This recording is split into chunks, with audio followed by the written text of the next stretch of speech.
E aí, tudo bem? Meu nome é Jonas, eu sou aluno da professora Lúcia em Ciências, Tecnologia e Sociedade.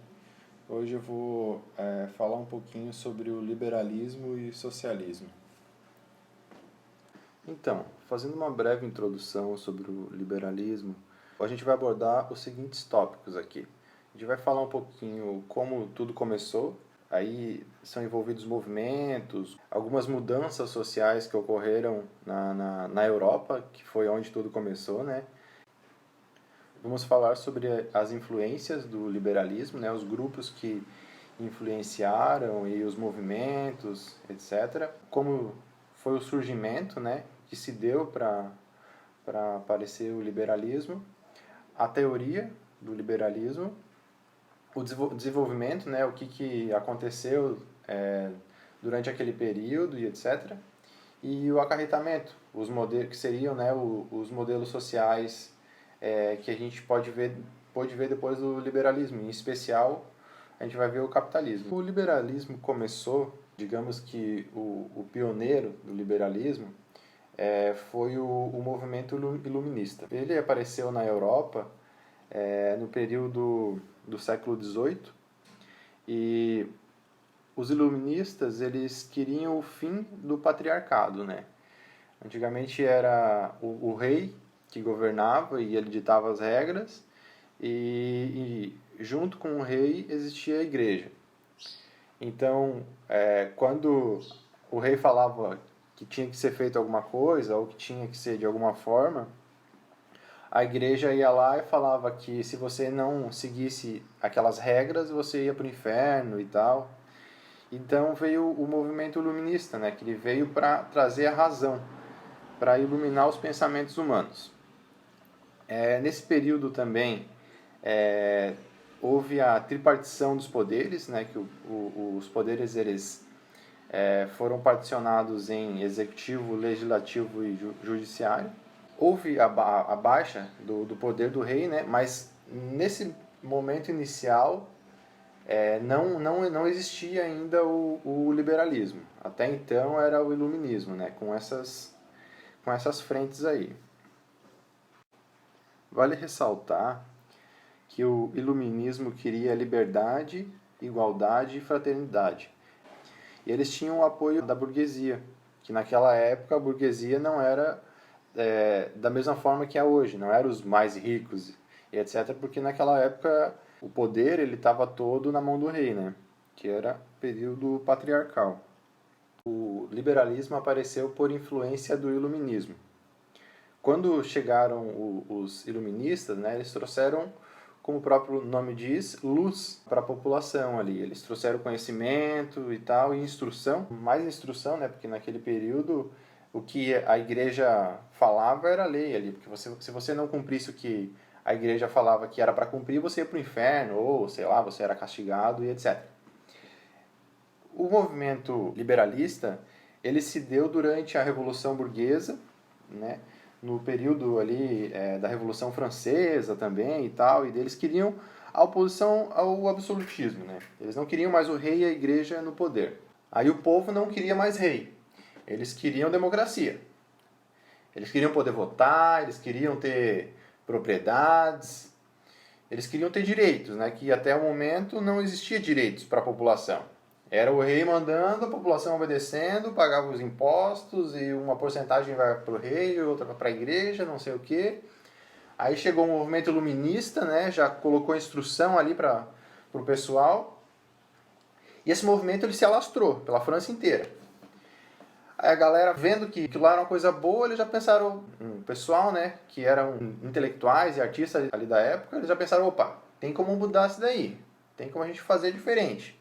Aí surgiu o liberalismo na França, eles queriam melhorar o iluminismo. Aí um grupo de liberalistas, ele escreveu uma carta de intenções para o parlamento francês, e eles queriam prioridade, né, eles não queriam que só a nobreza e a igreja eles tivessem privilégios. Eles queriam ter os seus direitos ali também, né? E isso daí chamava-se o estado de bem-estar social. E nessa carta, os principais pontos eram que eles queriam que todo indivíduo tivesse direitos humanos, que o Estado tivesse o dever de respeitar esses direitos humanos. Eles queriam que o Estado atuasse, né, para resolver disputas, porque naquele período existiam muitas disputas e etc. Eles queriam que o Estado promovesse e protegesse a liberdade individual, encorajar a pluralidade e diversidade, a sociedade fosse igual e justa, né, e que houvesse distribuição de oportunidades e recursos para todos, né. E a teoria liberalista defende os valores individuais de liberdade e igualdade. É uma teoria individualista, né, ou seja, o indivíduo tem prioridade sobre o coletivo. Um dos maiores, se não o maior, teórico do liberalismo é o Adam Smith. Ele escreveu sobre o liberalismo econômico, né? Ele juntou todas as teorias do liberalismo ali e colocou elas na economia. E ele é considerado até hoje o pai do liberalismo econômico. Essas coisas elas se deram ali durante a primeira Revolução Industrial. A gente vai ver que logo em seguida já aparece o capitalismo, né, que é o modelo atual democrático que a gente está vivendo hoje. Então, nessas teorias econômicas do Adam ali, o Estado era legítimo, né? Ele queria expandir a economia através da iniciativa privada. Aí se deu esse modelo de oferta e procura, né? O toma lá da cá. Então, qual que é esse modelo, esse novo modelo de democracia? Qual que é o papel do governo? Porque daí a população ela quer direito à propriedade, ela quer liberdade de opinião, quer direitos humanos, civis, políticos, etc. Aí, então o Estado assume a função de garantir os direitos individuais, né? Que são esses direitos humanos, civis, políticos, E o povo passa a exigir mais representação política. Então o povo quer participar, né? Quer estar envolvido nisso daí. Não é mais só os mais ricos, etc. Então o governo também passa a ter mais defesa política de propriedade, mais liberdade econômica, né? Existe o livre mercado. Então o rei ele não vai lá e fala, eu quero que o tomate custe 5. Aí todo mundo tem que pagar 5 no tomate. Cada um coloca o preço que quer ali e não vai mais uma porcentagem para o rei também. Existe uma participação mínima do Estado na economia. Então o governo ele vem e ele só tem o papel de gestar os impostos ali. Ele controla, fala, isso aqui vai para cá, isso aqui vai para lá, etc. Aí entra o estado de bem-estar social, que é as garantias da população, né? Garantia saúde, educação, segurança. Os principais tópicos que vamos abordar a respeito do socialismo serão o início, como que começou, por quê, o contexto histórico que estava acontecendo na época ali, o socialismo utópico, que é um modelo de socialismo um pouco mais, digamos que primitivo, o socialismo científico, que é o mais moderno e que é o visto até hoje, a teoria socialista e também países que adquiriram o modelo socialista para regir os seus territórios. Durante o final do século XVIII, a Europa passava pela Revolução Industrial. As cidades estavam crescendo, os moradores rurais estavam vindo para as cidades, estava acontecendo, isso se chama êxodo rural, né?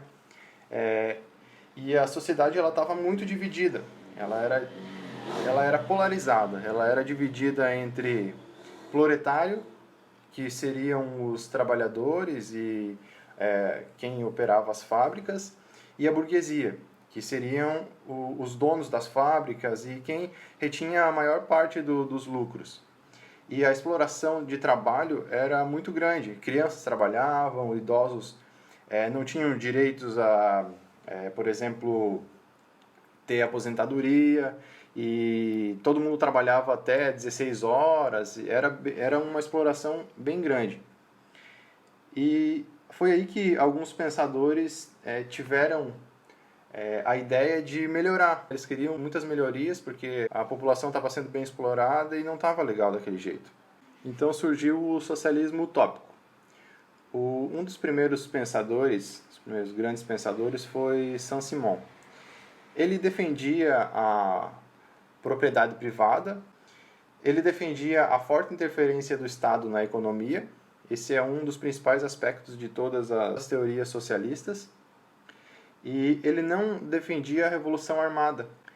Ele dizia que as instituições deveriam melhorar as condições das classes pobres, intelectual, física e moralmente, ou seja, os mais ricos deveriam ajudar os mais pobres da forma que eles pudessem.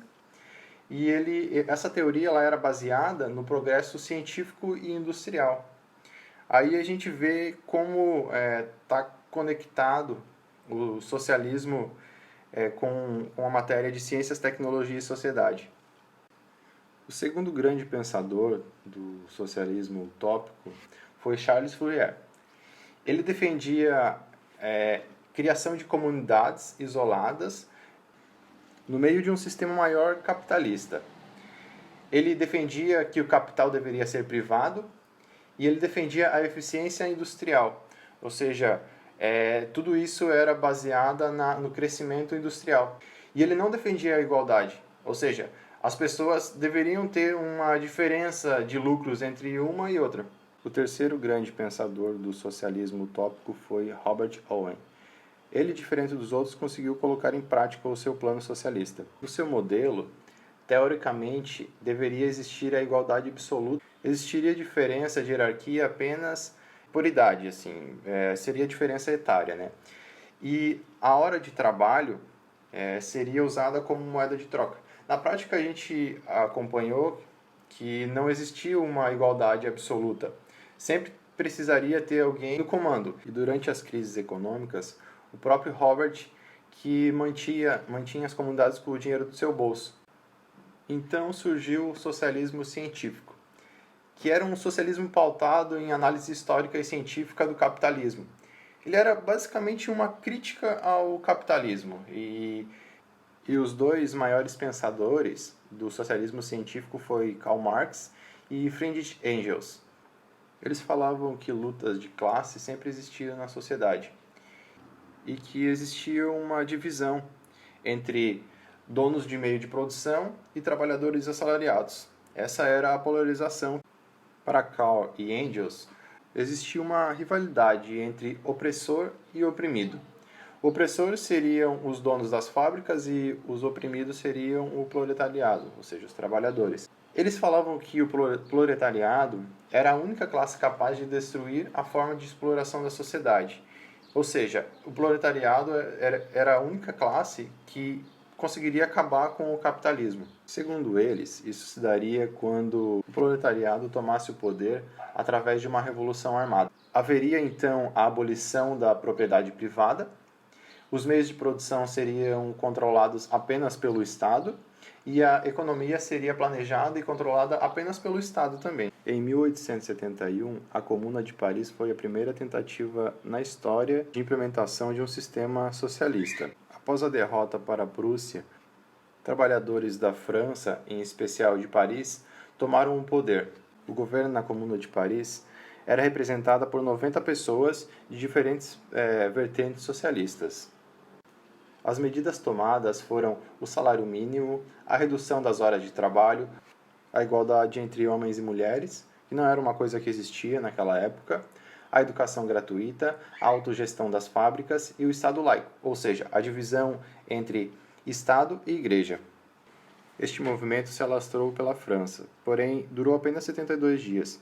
Após o governo francês perceber que ele estava crescendo demais, eles se uniram com a sua antiga rival, a Prússia, e derrubaram o movimento. Mas foi somente no século XX que o regime foi adotado por um país inteiro. Em 1917, após uma revolução que tirou o regime czarista do poder, os bolcheviques chegaram ao poder na Rússia, liderados por Lenin. Então eles implementaram medidas socialistas, principalmente inspiradas no marxismo.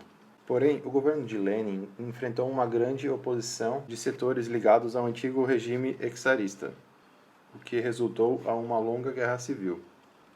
Ao final dessa guerra, a Rússia estava devastada, e o governo resolveu voltar atrás em alguns dos seus princípios socialistas mais radicais. E com a nova política econômica passou a adotar novamente algumas formas de produção capitalistas. Em 1922, durante o período do governo Stalin, a Rússia se uniu a alguns outros países europeus para formar a União das Repúblicas Socialistas Soviéticas. Stalin e seu governo priorizou o desenvolvimento e a expansão da indústria, além de centralizar vários outros setores nas mãos do Estado.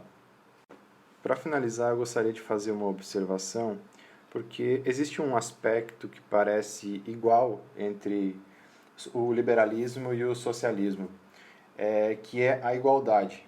Porém, no liberalismo, a igualdade se dá de ponto de partida, ou seja, eles lutam para todo mundo ter os mesmos direitos e, a partir daí, crescerem por conta própria.